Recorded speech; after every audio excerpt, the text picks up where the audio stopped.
আসসালামু আলাইকুম। আমি রাইসা জান্নাত নাবিলা। আজকে আমি আপনাদেরকে একটি কবিতা আবৃত্তি করে শোনাব। আবৃত্তি করছি কবি আবু জাফর উবায়দুল্লাহর লেখা কোনো এক মাকে কবিতাটি।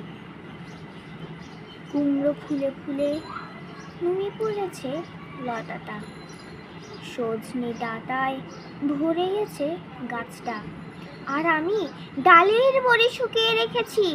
খোকা, তুই কবে আসবি, কবে ছুটি? চিঠিটা তার পকেটে ছিল ছেঁড়া আর রক্তে ভেজা।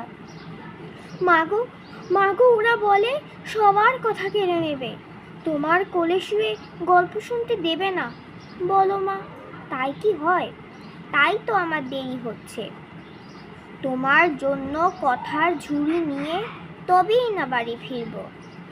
লক্ষ্মী মা, রাগ করো না, মাত্র তো আর কটা দিন। পাগল ছেলে, তোর ওপরে রাগ করতে পারি? নারকেলের চিড়ে কোটে, উড়কি ধানের মুরকি ভাজে, এটা সেটা আরো কত কি। তার খোকা যে বাড়ি ফিরবে, ক্লান্ত খোকা। কুমড়ো ফুল শুকিয়ে গেছে, ঝরে পড়েছে ডাঁটা, পুঁই লতাটা নেতানো।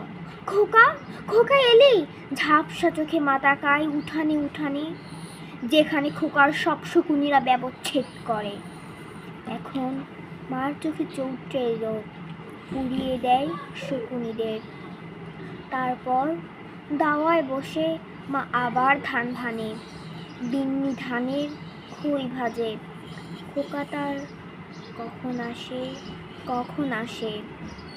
এখন মার চোখে শিশির ভোর, স্নেহের রোদে ভিজে পড়েছে। ধন্যবাদ।